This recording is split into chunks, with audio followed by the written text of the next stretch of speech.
A great performance by Clay Holmes, an even better one by the Mets lineup as they bashed their way to a blowout win over the Cubs.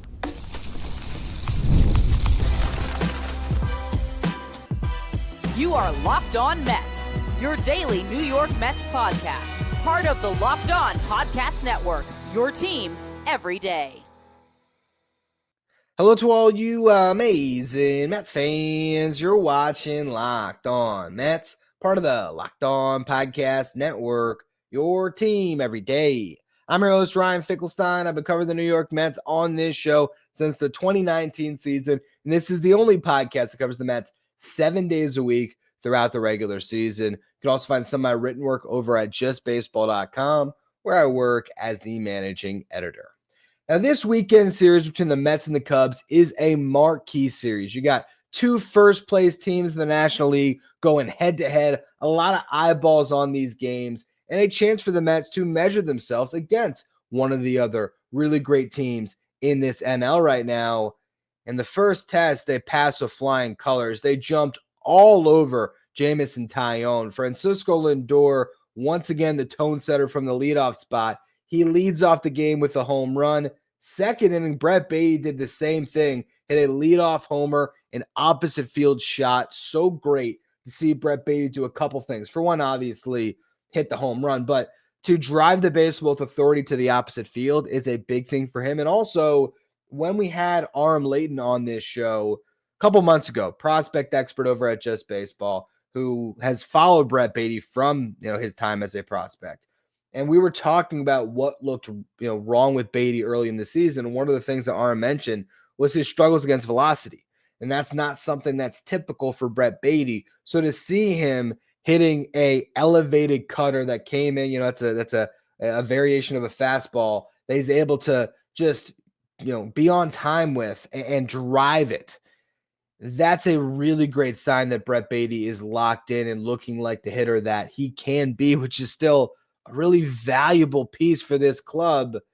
Carlos Mendoza made some interesting decisions with the lineup card. Mark Vientos did not play. He could have started at third base. He opted to go with Brett Baty. They could have DH'd Mark Vientos. He opted for Jeff McNeil, and both of those decisions paid off as a couple batters later, Jeff McNeil hits a solo home run of his own. So the Mets up 3-0 through 2. They pile on more in the third inning. They go from hitting the long balls to keeping the ball in the infield and making some stuff happen.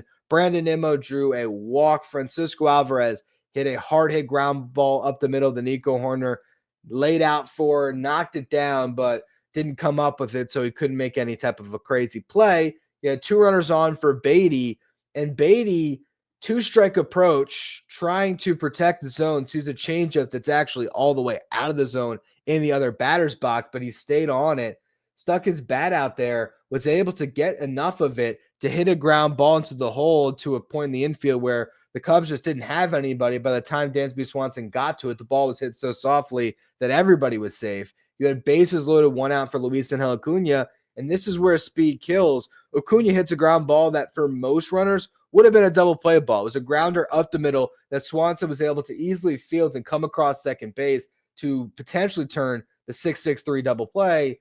Instead, though, he's trying to make a quick throw to get Acuna at first. And honestly, even if that throw is perfect, I think Acuna probably beats it out, but it would have been a bang-bang play at first. Instead, Swanson's throw sails over Bush's head, and that allows two runners to come in to score. All of a sudden, the Mets have 5 runs, and that's pretty much all they needed. Clay Holmes, who I'll talk about more in the next segment, was dominant and just pitched with a big lead the way you're supposed to.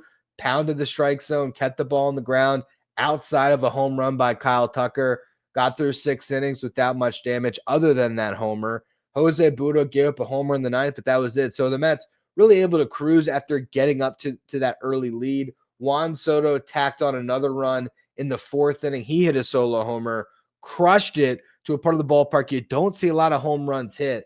Out in right center field over the bullpen, a monstrous shot over 110 miles per hour off the bat, over 430 feet. Interesting note on Soto. I made a little YouTube short about it today. He's been way better this year with the bases empty than with runners on. And this home run again came with the bases empty. 7 of his 8 home runs this season have been solo shots. You look at his stats with nobody on base. He's hitting 350, 447 on base, 675 slug, a 1.122 OPS. His OPS with runners in scoring position is 556, which is about half of his OPS with the bases empty.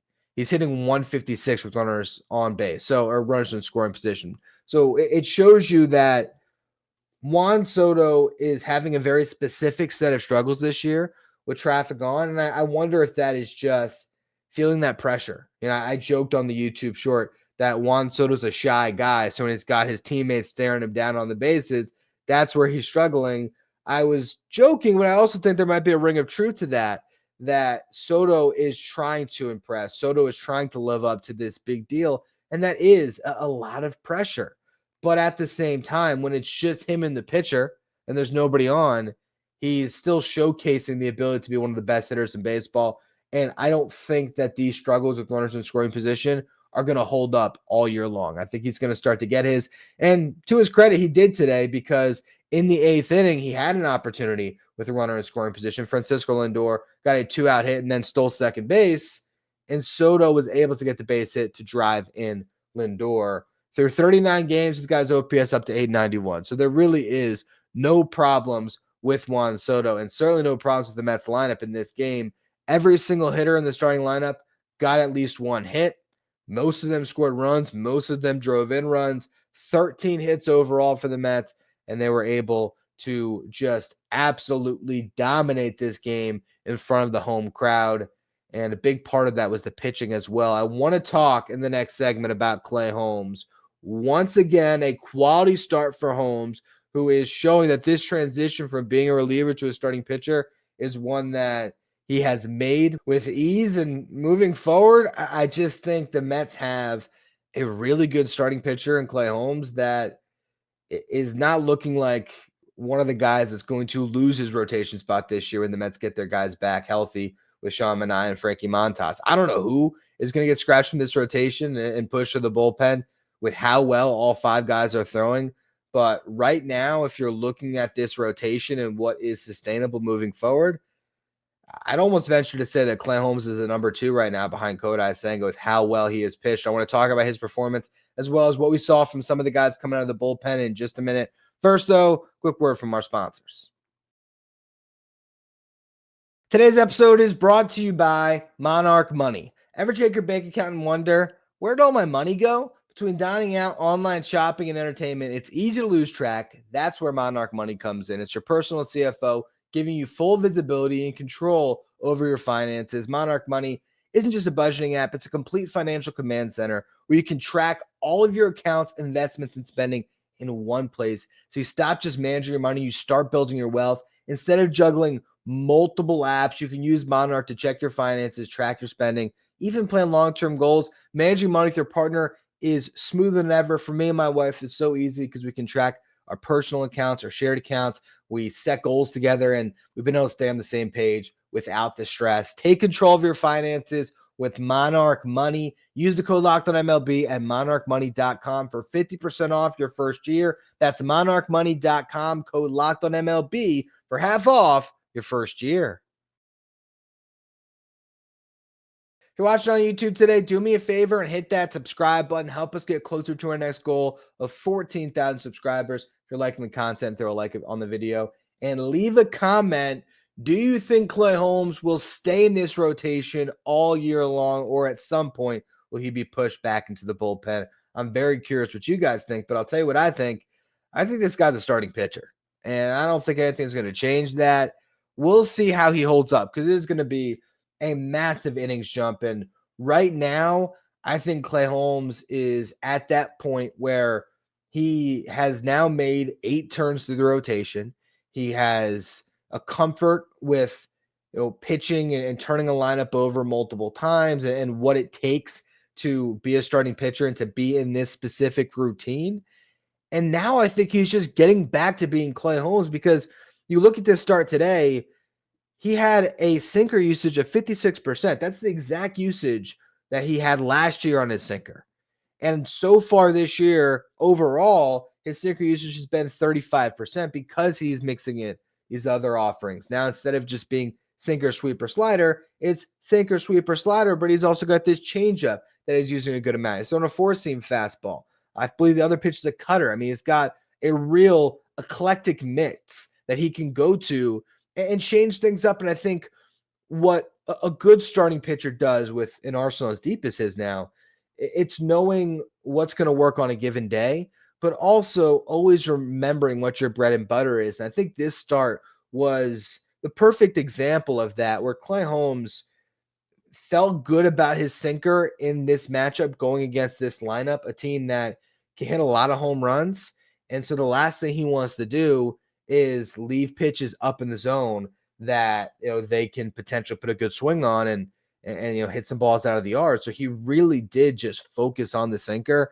12 of his first 13 pitches were sinkers. Again, 56% sinker usage overall. He just attacked the zone with that sinker, kept the ball on the ground, got 7 ground outs, one of them a double play ball. So 8 of the 18 outs he got on the ground, 5 of them via strikeouts. Just really was in command from pitch one. And yeah, he gives up a home run to Kyle Tucker. He gave up a double and a single, but limits, you know, any and all damage, and just had his finger on the pulse of the game the whole time. It never felt like Clay Holmes was, you know, like out there searching for anything. It felt like he knew exactly what he wanted to do. He had a game plan and he executed from pitch one all the way through 93 pitches to get through those 6 innings, giving up just the 1 run. You look at what he's done this season now. He's made 8 starts. He has a 2.74 ERA, which is a remarkable run of success for your first real couple months here of starting pitching in the big leagues since 2019. So really incredible what he's been able to do on that front. And you look at how he's evolved. His first start of the season, opening day, I think he got in his head. He went back to, you know, defaulting to who he was as a reliever and not trusting his sinker entirely, but getting away from even throwing the changeup or these other pitches in his arsenal and getting a little, you know, bit two-dimensional, where it's just sort of sinker and then the breaking balls with the sweeper and the slider, and he just didn't have a good outing. Since then, the Mets have won every single one of Clay Holmes' starts. They're 7-0 after opening day when Clay Holmes is on the mound, which is a testament to how well he's thrown the ball. And you look at what he's done lately. Quality starts his last 3 times. Or actually, excuse me, 3 of his last 4 times. And the one exception was the outing when there was the rain delay. After he had just gotten on the mound, he had the 45-minute rain delay, so he didn't have his full, you know, 85 to 95 pitches that he could throw. Instead, the Mets pulled him at their 70 pitches, but he was through 5 innings at 70 pitches. So if it weren't for the rain, that probably would have been another outing where he would have gotten deeper. So what you're seeing from Clay Holmes now is a guy that is giving this rotation a lot of length. Again, if not for that rain delay, I think it'd be 4 starts in a row of at least 6 innings pitched. And if he goes out there every time and it's 6 innings and 3 runs or less, I mean, you can't ask for anything better. So Clay Holmes has really, I think, established himself as the number 2 on this staff. And the crazy thing is, you know, we're going to watch Tyler McGill pitch today on Saturday. He's been outstanding this year. Griffin Cannon's going tomorrow. He's been great. David Peterson's been great. So the Mets have had 5 guys rolling that have just exceeded all expectations to start this season. I felt like Clay Holmes, you know, in spring training, the way he looked, I thought he would hit the ground running. I had some concerns when I saw that first start, really the first couple starts, where he was still sort of finding himself. But, I mean, these last 4 starts, if not even beyond that, because he had a bunch of strikeouts in the 2 starts before that. So I think he had a 10 strikeout game and a 9 strikeout game before that. So really, I'd even stretch it out and say his last 6 starts after his first 2 have just been so good, so good. And it's got the Mets in a position now where you have to feel incredible whenever you hand Clay Holmes the ball. It really has been a revelation to see him, you know, take this transition and just run with it. So great outing by Holmes. And the bullpen was solid overall. Ryan Stanek, he has really settled himself in after that rough stretch where he blew a couple of games. He's made 4 scoreless appearances in a row. And this one was a 1-2-3 7th inning. Cruised through it. Daniel Nunez looked better today than the last time where he just couldn't find the strike zone. He again was wild. He walked 2 more batters, but he also picked up 2 strikeouts and a big one against Kyle Tucker, where he got Kyle Tucker out a couple times because there was some pop-ups that could have been caught and weren't, and he still was able to hang in there and get a big strikeout. Carlos Mendoza pulls him because he's at 24 pitches. 13 of those 24 pitches were strikes. So still, again, struggling to find the zone, but you did see him rip off some good sliders in this one where last time out, he just had no feel for that slider. So I definitely think this was a step in the right direction. And I think you are seeing that Daniel Nunez can make strides and get himself into form, I think, pitching in the big leagues if Carlos Mendoza is wise about the spots that he puts him into. You don't want to put Daniel Nunez in a 1-run game right now late. But if you have a 4 or 5-run lead, that's a good opportunity to get Nunez out there and let him work in these games and hopefully get back to the guy that we saw last year. Still very, very early, only 2 appearances, and he's yet to finish an inning yet. But this was definitely a much better one than the first time out. Reed Garrett came on, got the final out of that 8th inning, and then in the 9th inning, Jose Budo did give up a home run, but he struck out 3, ends up getting the final 3 outs, and the Mets are able to blow out the Chicago Cubs in game 1 of this series. And now game 2, they got an advantage because they have Tyler McGill going against a bullpen game for the Cubs. Brad Keller will make the start as the opener out of their bullpen. Then I'd imagine Cade Horton is the bulk guy that will follow the opener. Horton is one of the Cubs' top prospects. They elected not to have him start the game. I guess they didn't think it was wise for his big league career to begin against Francisco Lindor, Juan Soto, and Pete Alonso. Pretty tough test, so I get it. Have Keller make the start, get through that gauntlet, and then maybe turn it over to Horton. But at some point, Horton is going to have to face off against those guys. And the way the Mets swung the bats in this game, I feel pretty confident that they can do it again against a bullpen game, essentially, for the Cubs. And that bullpen hasn't been great this year either. So if Tyler McGill does his thing and can keep that really dangerous Cubs lineup at bay, the Mets are going to be just fine this second game. And you never know, they might win a series early again and really kind of continue to assert that dominance at Citi Field. They've been outstanding at home this year. The environment at Citi has just been unbelievable. And they're going to be in New York a lot over this month, which is really exciting. So big win for the New York Mets. What I want to do to close out the show is go on to the farm and talk about some prospects. I want to break down 5 prospects whose stock is most on the rise in the Mets system to start this season. We'll get to that in just a minute. First, though, another quick word from our sponsors. Looking for a snack that's both delicious and nutritious? Crack into a good source of protein with Wonderful Pistachios. Wonderful Pistachios is one of the highest protein nuts. Each 1-ounce serving has 6 grams of protein, giving you 10% of your daily value. Plus, they're packed with better-for-you unsaturated fats to help you feel fuller, longer. Personally, I love the no-shells variety of Wonderful Pistachios. It's the perfect grab-and-go snack, whether you're at your desk, if you're going on a road trip. I throw them in my bag when I'm going on the golf course. Wonderful Pistachios are my snack of choice, and I love the smoky barbecue flavor. I also love the honey roast, the sea salt and pepper. So many great flavors to choose from. And if you love cracking open every shell for that satisfying crunch, the in-shell options are a classic favorite as well. Get snacking and cracking with the snack that packs a protein punch. Visit wonderfulpistachios.com to learn more. If you're an everyday listener to the show, make sure to become a Locked On Mets insider. This is our texting service where you get updates from me anytime news breaks in the Mets. You can ask me questions anytime. You can also take part in our Locked On Mets sign photo giveaways. And you have the lineup graphic sent to your phone each day so it knows when the starting lineup without ever having to go on social media. If you want to be Locked On Mets insider, find the link in the episode description. Go to subtext.com/LockedOnMets.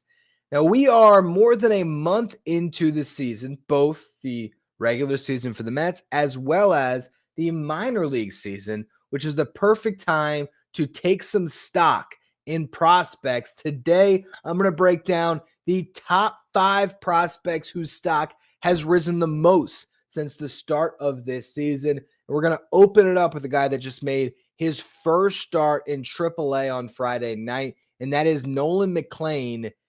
he is really good, and I didn't think that this would happen. Not only has he clearly passed Jonah Tong as the clear-cut, no doubt about it, number 2 pitching prospect in this system, he might have a case to be made to be the best pitching prospect in this system. And I don't take that lightly because Brandon Sproat is a really good pitching prospect. Last year, Brandon Sproat was the better of these two arms. He was more polished as a guy that had been pitching a little bit longer. Nolan McLean was a two-way guy in college, continued to be a two-way guy last year. So I think that focus on pitching, wasn't obviously all there. He had a lot on his plate. And now I think you're seeing why you don't have too many two-way players in baseball, because there is something to be said about being able to focus on your craft, whether that's hitting or pitching. And for McLean now, he knows his pathway to the big leagues is clearly as a starting pitcher, or as a pitcher in general, I should say. He did have a lot of reliever risk because this is a guy that spins the ball really well, that you could see just, fastball sweeper as a reliever and be up and be a high leverage arm, honestly, pretty soon.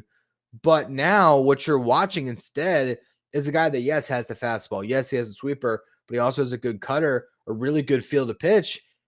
He could be a frontline starting pitcher, and he might be better than Brandon Sproat. They're both at the same level again. Now, Sproat has, gone through a lot of struggles this year in AAA, a level that a lot of Mets pitching prospects have struggled at. If Sproat started the year in Binghamton like McLean, his numbers might be similar. But he hasn't, so he's got the ERA, I think it's at like somewhere in the 4.5 range so far this season. For Sproat, McLean has a 1.08 ERA because he had another brilliant start, but this one was in AAA. 7 scoreless, and it was really 7-7-7. 7 innings pitched, 7 hits allowed, all singles, 7 strikeouts. Nearly made it a really weird day if it was 77 pitches, ended up being 78, but think about that. 78 pitches to get through 7 innings, and it's not like he was just keeping the ball on the ground the whole start and that was it, although there was a lot of that. He still found his way to 7 strikeouts. So to get 7 strikeouts, to pick up 21 outs, and to do all of that on 78 pitches, that's outstanding. Nolan McLean could be right now the top prospect in the Mets system. I don't know if anything is decided yet. I want to see what McLean does with a couple of starts in AAA, not just one, because it could have just been a bad day for the opposing lineup. So I want to see how going through tougher lineups in AAA is going to impact McLean. But right now, this guy has been lights out to start this season, and there's no place for a McLean or a Sproat in the picture for the Mets rotation this year, just because they have 5 guys throwing the ball well. They have Paul Blackburn on the mend. He could be back in a week or two. And then you still have Sean Manaea and Frankie Montas. So there's just so many options in this rotation that it's hard to envision where there will be a crack for these pitching prospects. But at the same time, the more they continue to throw the ball well, the more you get to that point where you might force the Mets' hands. Sproat hasn't been there yet. McLean was able to force their hands to promote him up to AAA. What happens if he does this 5 more times? What happens if he is in AAA absolutely carving? Do the Mets have to make room for him? How do they? It's a tough problem to have if you get there, but for now, the Mets have 2 very intriguing pitching prospects in AAA, really 3 if you throw Blade Tidwell in that mix as well. I just think Tidwell is kind of a tier below those guys right now, but Sproat and McLean are guys that you can dream on, where next year they should both be factoring into your rotation mix. Christian Scott should be healthy off the Tommy John surgery. So if you want to talk about homegrown pitching, the Mets could have a lot of it rising to the surface next year. But Nolan McLean right now is a guy that already had some very high stock in this farm system. He was clearly a top 10 prospect in the system going into the year. Probably for most, the top 5 prospect. Now he's no doubt top 5, and I'd say he's top 3. I think if you're looking at this Mets system right now, there's 3 prospects that really stand out, and that is Brandon Sproat, Nolan McLean, and Jet Williams. And I'd even throw maybe Carson Bench in there as well, because he's a guy that the Mets just drafted in the first round who everyone was really raving about that pick, and he's gotten off to a good start in Brooklyn. But I'm not going to mention Carson Bench today other than that, as well as Jet Williams, because these are guys that I think their stock has stayed the same. Someone like McLean has seen his stock rise. Another guy who has seen his stock go up is Jack Wenninger. Now, granted, he has gone through a little bit of a rough patch here his last 2 starts. He gave up 6 runs in 4 2/3 innings and then followed it up with allowing 4 runs in 6 innings in his last start. Still got 6 innings, though, which is pretty solid. You look at what he did, though, to really put his name on the map in Binghamton to start the season. 4 starts, 5 innings each time, 2 earned runs allowed overall. So he was pitching to a sub-1 ERA through 4 starts. He had better numbers than Nolan McLean did through 4 starts this season. 3.52 ERA overall now, 37 strikeouts and 30 2/3 innings pitched. Last year, he started in Port St. Lucie, ended in Brooklyn. I thought he might go right back to Brooklyn, start this season. I thought it was a little bit of an aggressive promotion to start him out in Double-A, but clearly it was not, and he has been able to hold his own. I think the Mets might keep him in Double-A all season just because you have to spread out your arms, and that AAA rotation is pretty loaded. But Jack Wenninger can get, challenged, I think, all year in Double-A, and it'll be good for his development. I think this is a good spot for him. But I think coming into the year, you were talking about a guy that was, maybe somewhere between, depending on the outlet, like 15 to 25 maybe in the Mets system, like somewhere in that range, like not even really getting close to being a top 10 prospect.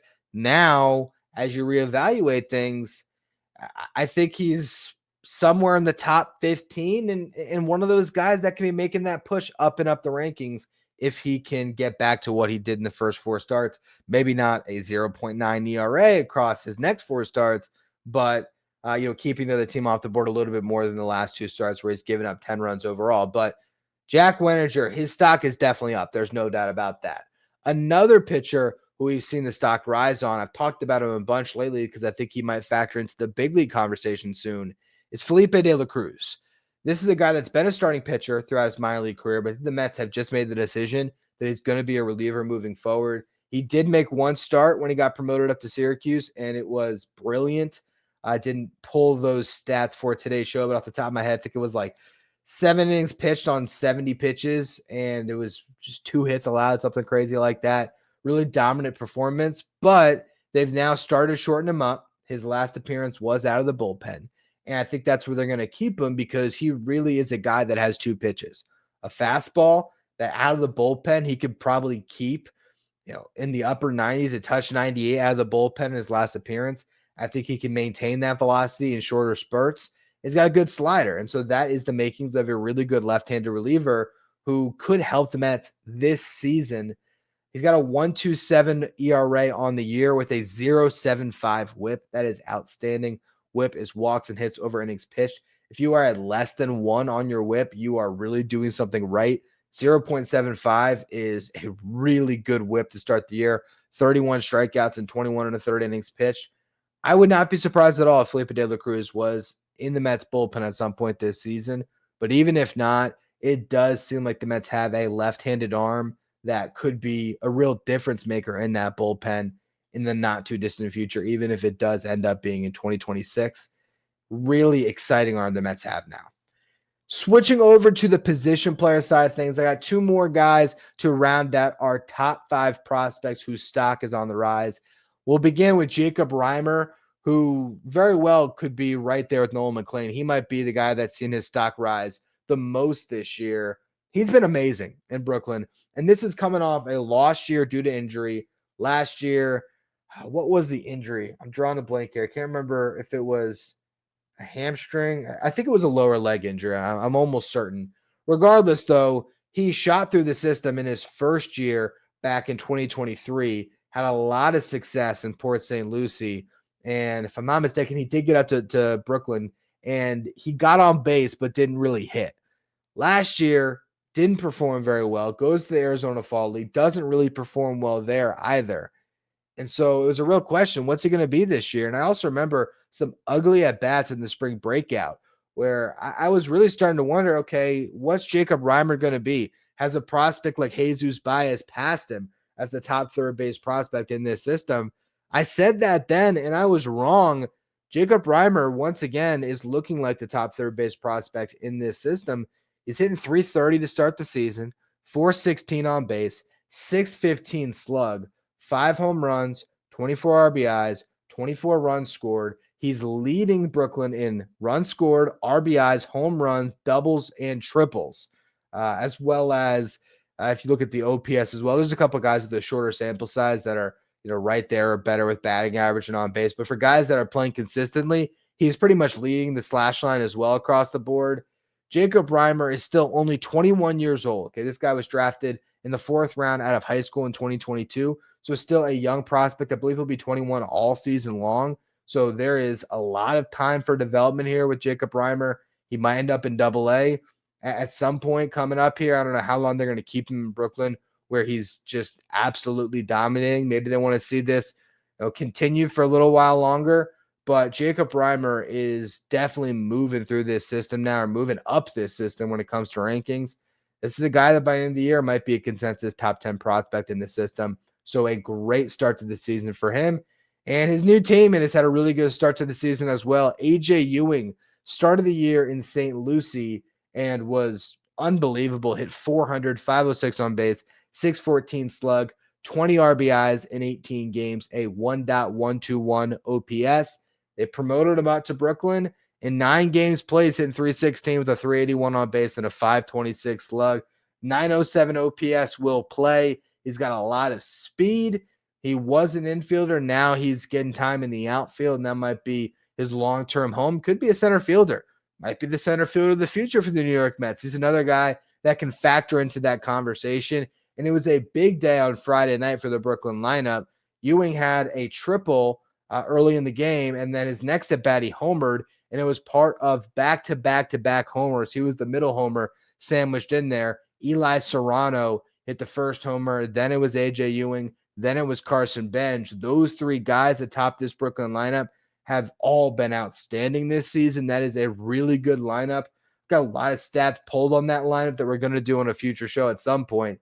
I guess I might have to update them because I was going to do a segment on it the other day, but ended up doing a lot of talk about Pete Crow Armstrong on Friday's show instead.